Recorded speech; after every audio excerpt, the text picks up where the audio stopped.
大家好，欢迎来到万象奇谈的全新单元大象快跑，我是大象。全球每天都在发生一些新奇有趣的故事，但单个故事的内容太短太少，不足以支撑一期视频节目，所以大象决定成立一个全新的节目单元大象快跑，把全球新奇趣事每周集中到一期节目里，新鲜有趣，快跑送到。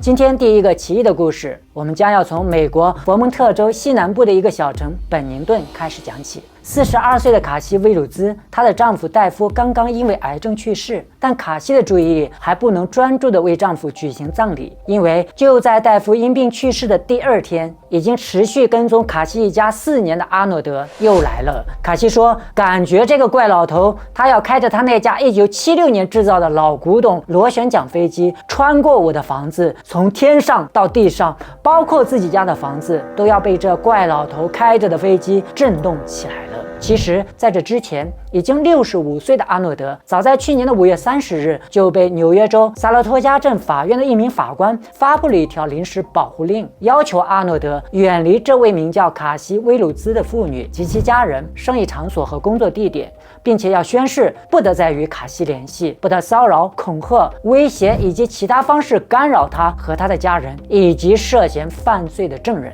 但是尽管如此，这也没能阻止奇怪的老头阿诺德，他又想出了新鲜的点子，继续跟踪骚扰可怜的卡西。没错，阿诺德心想，既然在地上你们不让我骚扰卡西，那我就改成飞到天上呀，每周3次，雷打不动。也就是说，阿诺德平均每2天就会从空中飞越卡西的房子，并一度向卡西的院子里投掷西红柿。阿诺德难道疯了吗？事发的导火索绝对超出你的想象。鼓励大象马上开始。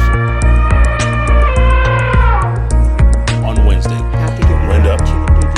Biggest concern isn't the sense at this point she's going. 就在上个月10月5日的时候，65岁的迈克尔·阿诺德在佛蒙特州南部被提审。提审的罪名有很多，比如违反防止虐待令、拒捕、妨碍公职人员以及向警方提供虚假信息等。当然，还包括咱们节目一开始提到的阿诺德已经连续4年跟踪了卡西·威鲁兹女士及其家人。根据当地媒体的报道，阿诺德这次想要获得释放，条件还真的不少。比如不得与该女子接触，不得跟踪她，并与她的家、公司，这其中包括了阿诺德所驾驶的飞机，必须与之保持300英尺的距离。但很奇特的是，迈克尔·阿诺德对法庭上指控的所有罪证均不认罪。面对法官的质问，倔强的阿诺德并不承认自己有在跟踪任何人，也否认了事发当天自己有驾驶过飞机，只承认自己和一个朋友有乘坐飞机，但当时只是飞越斯凯勒维尔，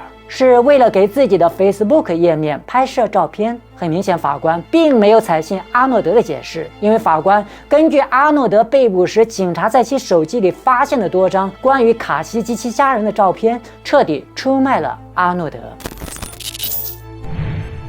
事出反常必有妖，都已经65岁的阿诺德为什么会做出如此疯狂的举动？麻烦始于2019年11月，卡西在纽约市以北约200英里一个风景如画的小镇经营了一家咖啡店。阿诺德是一名退休商船的队员，那时每周都会有几次光临卡西的咖啡店。在卡西看来，阿诺德只是他众多顾客里普通的一员。直到有一天，卡西突然收到一封令人震惊的电子邮件。卡西说，那是些阿诺德与一些裸体女人的捆绑照片，大约有20多张。他还在邮件里告诉自己要适当敞开心扉。Why？ 很显然，这对于已婚的卡西来说是不能接受的。随后，卡西给阿诺德返回了一封邮件，明确表示自己对阿诺德发送的这些图片感到很不安。卡西在邮件中警告阿诺德，请你停止这些令人不安、骚扰的行为，然后屏蔽了阿诺德的账号，包括阿诺德向卡西发送私信的 Facebook 的账号。卡西这一系列屏蔽阿诺德电子邮件和社交媒体账号的行为，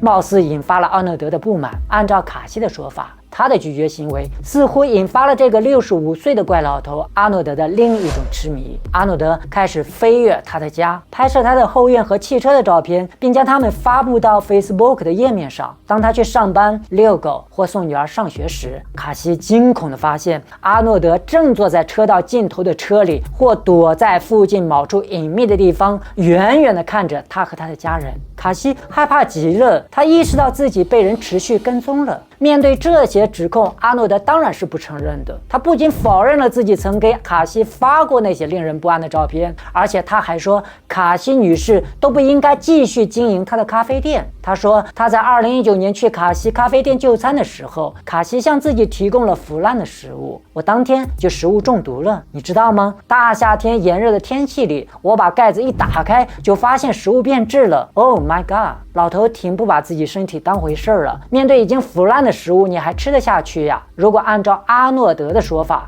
这样的事情都不止1-2次了。阿诺德说，随后自己确实给卡西发了几封邮件，也只是告诉他，如果你要继续经营你的咖啡店，请你提供一些像样的食物，否则你应该退出这个行业。面对阿诺德的反驳，卡西感觉对方非常的莫名其妙。所谓食物变质的说法，简直就是子虚乌有。卡西说，那段时间他经常会收到一些匿名人士发来的包裹，里面有他和他家人的照片，一些照片上面还有一些红色记号笔画着的大大的勾号，充满了恐怖主义的恐怖色彩。警方的调查结果也显示，这些包裹都是从没有摄像头的邮局寄出的，所以无法识别发件人的身份。2022年11月，斯凯勒维尔的警方接到卡西的报警电话。卡西说，有人开着飞机在他家的上空往他和他邻居的家里投掷西红柿。卡西说，那声音听起来像是巨大的便便从天上掉下来的声音。当卡西和丈夫从屋里出来的时候，他们发现院子里到处都是西红柿。那些恐怖的东西从天上掉下来时，巨大的力量，感觉如果砸到自己的身上，就会直接刺穿自己的心脏，太恐怖了。当局很快定位到飞机停靠的机场，在萨拉托加县机场的跑道上，当警察看到刚刚下机的阿诺德，要求查看他手机时，警察吃惊地发现了数十张卡西及其家人在不同地点被人偷拍的照片。阿诺德因此被捕。当时法院发布了限制令，但并未禁止阿诺德飞越卡西的家。阿诺德似乎并未因为这次被捕而变得有所收敛。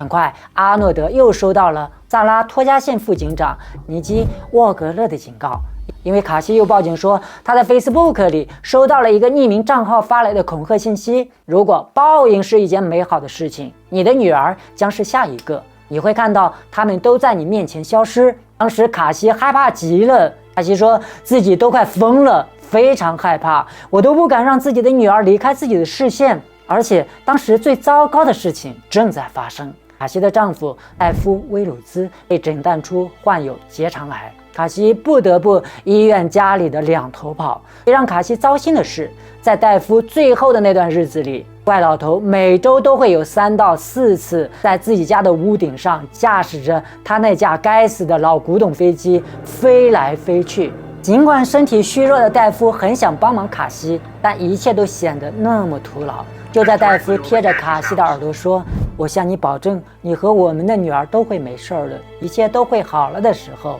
戴夫就撒手人寰了。2023年5月22日，戴夫去世。第二天，也就是5月23日，该死的阿诺德就飞了过来，感觉他要穿过我的房子，一切都在震动。我想，我不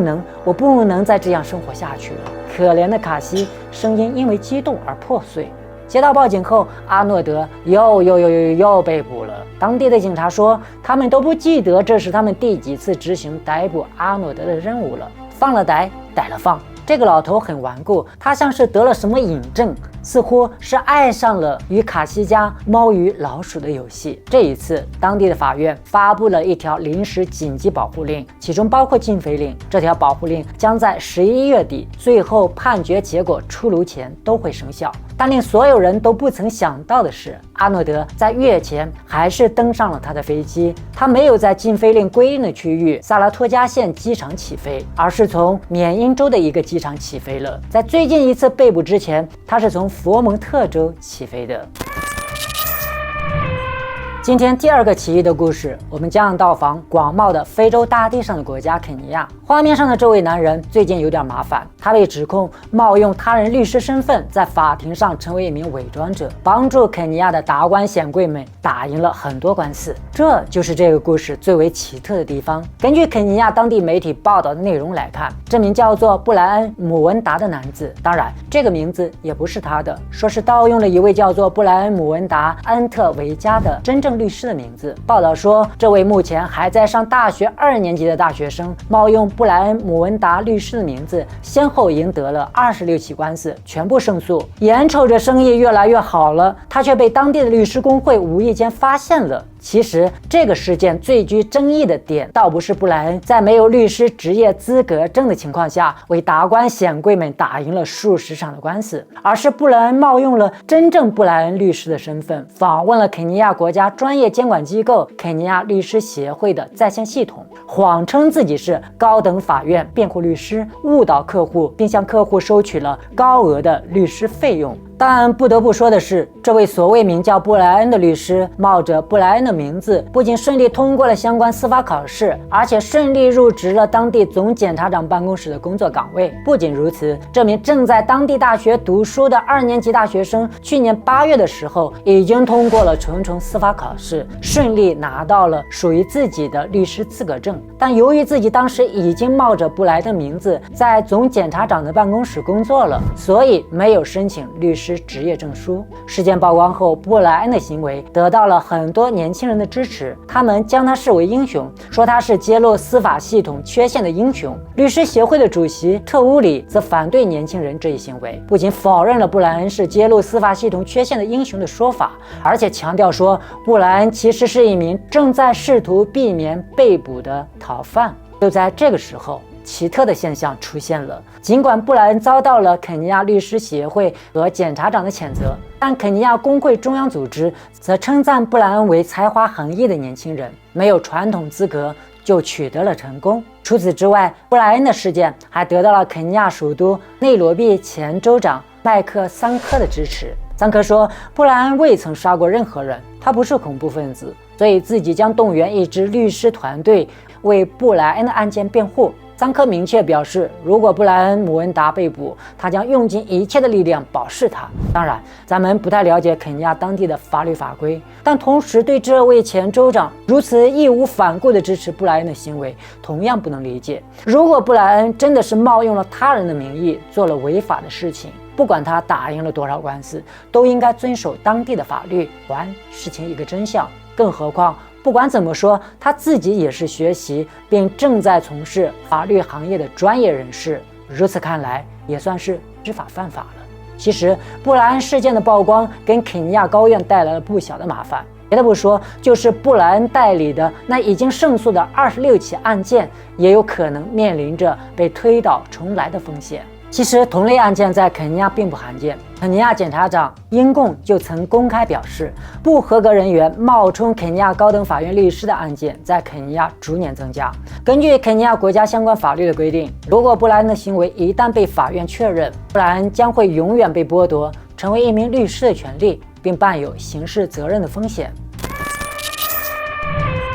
以上2个故事多少有点无厘头搞笑、黑色幽默的成分，但接下来的这个故事我们就真的笑不出来了。这是一个非常悲伤的故事。一名来自美国俄亥俄州阿克伦的23岁女大学生基德尼·鲍威尔，上周被判犯有2项涉嫌谋杀的重罪、重度袭击罪和篡改证据罪。最高，鲍威尔或将面临无期徒刑的刑罚，即使假释，那也可能是15年以后的事情了。究其原因，事情就变得有些恐怖起来。基德尼·鲍威尔用家里的煎锅殴打了自己的母亲，并用厨房里的尖刀刺向了母亲。2020年3月3日，西德尼的父亲史蒂文·鲍威尔发现自己已经无法登录女儿就读的联合大学的网站支付女儿下个学期的学费。当时只有19岁的希德尼不得不向父亲承认，自己已经在数月前被联合大学开除了。根据史蒂文向联合大学打听到的消息，2019年12月，希德尼4门功课中的3门课程未及格，但他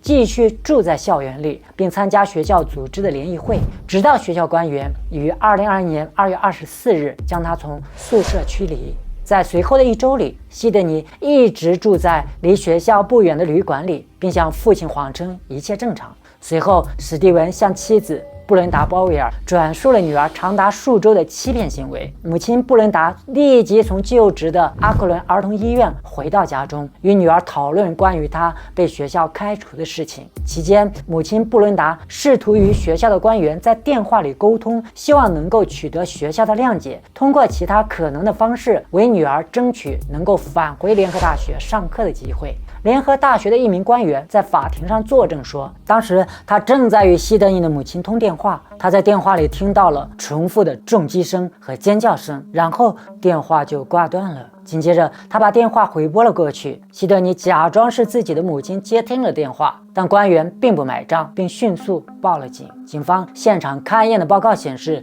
希德尼曾多次用铁柱煎锅殴打母亲的头部，然后拿出一把牛排刀刺了母亲近30刀。尽管袭击发生后，希德尼打碎了一扇窗户，谎称有人入室盗窃。当时母亲让自己快跑，当他回来时，他才发现母亲已经躺在了地板上。希德尼的律师承认了希德尼杀害了自己的母亲的事实，但辩称他患有精神分裂症，当时无法意识到他的行为是错误的。父亲史蒂文和祖母也出庭作证，希望法庭能够轻判希德尼，但陪审团驳回了针对希德尼精神错乱的辩护。检察官聘请的心理学家西尔维亚·奥布拉多维奇承认希德尼患有精神疾病，但他明确地说明，事发当天希德尼粗暴地攻击母亲的时候，他是明白是非的，绝对没有达到精神分裂症病人不辨是非对错的程度。以上，如果大家对这种短小紧凑的时效故事比较感兴趣的话，大象快跑将会成为一个固定的栏目，